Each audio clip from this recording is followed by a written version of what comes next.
tanan sa pagpanglingkod no alang sa atong habubo nga pagdasig niini nga kabuntagon no base sa atong gibasa nga ebanghelyo niining kabuntagon nga atong inumduman karon mao pa ang ikalima nga adlaw sa atong pag-obserbar, sa atong pagpangandam, sa pagprepara, labi na gid sa Misa de Gallo, labi na gid kitang tanan nangandam diya sa ikaduhang pagbalik sa atong Ginoong Hesukristo.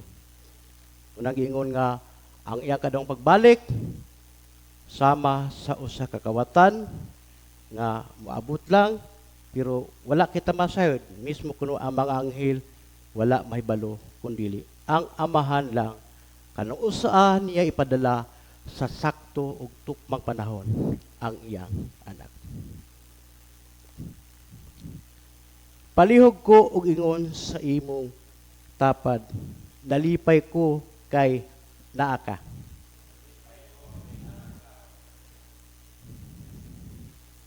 Atong naman dili sayon nga magbata og sayo mga igsuon. Saging diha pa sa atong ibang na paglipay. Miingon ang anghel kang ni Maria nga sa dihang pagsabak ni Elizabeth unom na kabulan siya iya ding giingnan siya paglipay. Paglipay, Maria. Mausap kita karon, ingnan ta paglipay kamo nga nagmataog sayo, bisan pa katulgon pa. Kitang tanan magmatam tag sayo kay kita nahigugma diha sa Ginoo. Labi lagi kita mga Kristohanon, mga ministers, labi nato malabi kanamo mga clergy nga nangalaga diha sa atong mga gahom nga Dios. Kitang tanan naa gihitahasan ta sa tagsa-tagsa ka mga tahas, mga talento nga gihatag sa Ginoo unsa og kana nato sa pagpalambo. Kanunay nag-ingon diya si San Pablo sa Pilipos 4:4 paglipay sa diha sa ginusublion ko pag-ingon paglipay kamo. Ang ikaduhang pagdasig sa anghel, ayaw kahadlok. Ayaw kahadlok. Mao sang butagon giglang kita karon nga ayaw kamo kahadlok. Hadlok mi dikon nga kuan dikon. Daghan ta gikadlukan niini nga kalibutan samtang naglawig pa kita. Ani apa kita niining lawas nga madunot. Kinahanglan pa taog tulo kape, napay isnak pa, pamahaw, paniudto, panihapon, isnak pa, napato pa uban, napay midnight snack. Pero ayaw kahadlok. Sa unang panahon, ang mga anghel nagigsulti silang ayaw kahadlok. Karon ang atong mga leader ug na mga anghel nga pagigsulti mas maayo.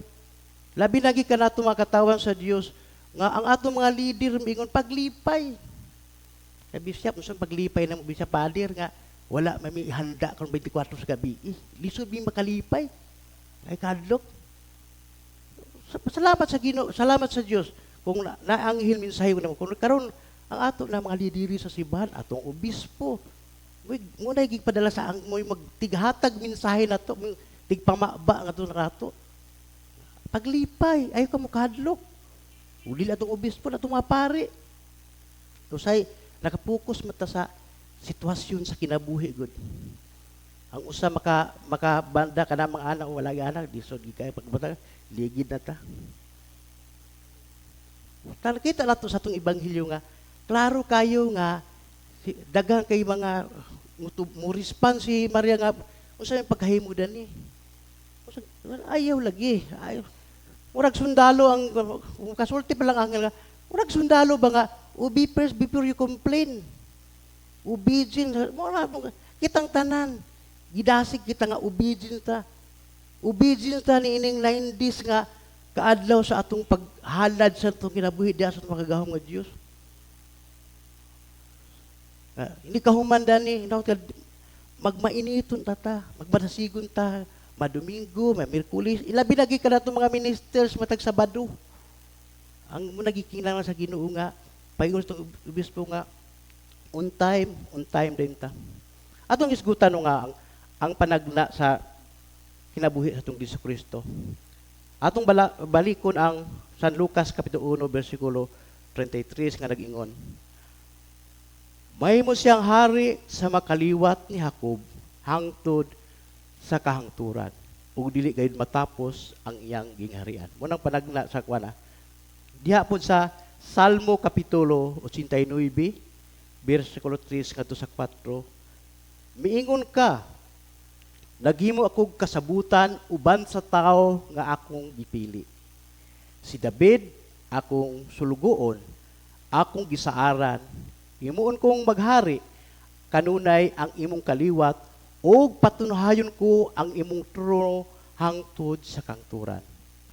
Kani nga mismo ang nagsulti si Salmista David, ngunit si ang kinabuhi na gipasabot sa atong Ginoong Kristo. Diha po sa Mateo Kapitulo 28, versikulo 18 nga nag-ingon, si Jesus ug miingon kanila, gihatag kanako ang tanang gahom sa langit ug sa yuta. Gipanagna na siya magigsuon. Diha sa Lucas Kapitulo 1, versikulo 34, si Maria miingon sa anghel, unsa man pagkahimo niini nga wala man koy bana. Sa Isaias Kapitulo 7, sa atong unang pagbasa karon, versikulo 14 nga nag-ingon, busa ang Ginoo gayud maoy mo kaniyog utimaan, muhatag og timaan, ug kini mao ang usa ka batanong dalaga nga manamkon og manganak, ug usa ka batang lalaki ug nganlan siyag Emmanuel. God is with us. Nung nato ang Dios nagauban diha sa kabutan. Labi na gid dinhi kabuntago diha sa matag adlaw. Diha sa atong pagsimba kay siya nga tulo o duha magikot sa ngalan aniya sa uban sa atong taliwana. Lucas 1:37 nga nag-ingon, kay alang si Dios walay dili mahimo. Ora kay gusto kita puro lang ta complain. Puro ta gingon Lord. Wala Lord. Sabi nga man ni parang imigapon sa tuig, wala madayon kita. Obedient sila kayo. Karon umingaw mga Lord, so di na ako magpakan. Dagan tag pangutana sa Ginoo, pero ang Ginoo naminaw gyapon ang Ginoo sa ato, pero ang Ginoo dili man gihimo tang robot nga kwanta, kita man tag magpili ba. Diya sa Mateo 1:18, 19, mao kini ang kaagi sa pagkatao ni Jesucristo, ang iyang ilahan nga si Maria, niadtong panahona gitakda nga maminyo kang Jose. Apan sa wala pa sila magtipon, nakabatikod si Maria nga nagsabak siya pinaagi sa gahom sa Espiritu Santo. Si Jose nga iyang pamanunon tao nga matarong ug dili gayud nga siya buot nga pakaulawan niya si Maria atubangan sa mga tao. Busa nagplano siya sa pakigbulag kaniya sa hilom. Apan wala niya hilabti si Maria hangtod nga siya nanganak, unya ginganlan ni Jose ang bata ug Jesus. Klaro kayo na, panagna, no? Sa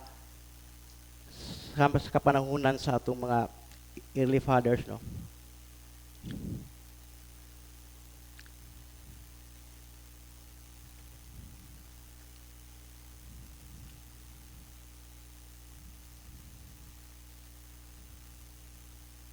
Sa dihang mipakita ang anghel kang Maria, nabalaka siya.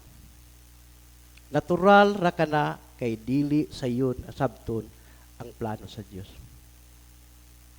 Mo sa mga igsuon nga ang plano sa Dios ni sa total sa kinabuhi dili sayon ato masabot. Apan ang importante wala siya ipahiuyon tungod sa kahadlok. Nakigpulong siya, namati o misalig. Muna ang gusto sa Ginoo sa atong dili lang niini nga noybi ka adlaw diya sa atong pagsimba diya na namati o misalig. Mao kini ang unang leksyon para kanato. Ang Dios musulti kanato sa may gayon nga dili nato masabtan dayon. Apan gusto niya nga musalig kita kaniya diha sa adlaw-adlaw.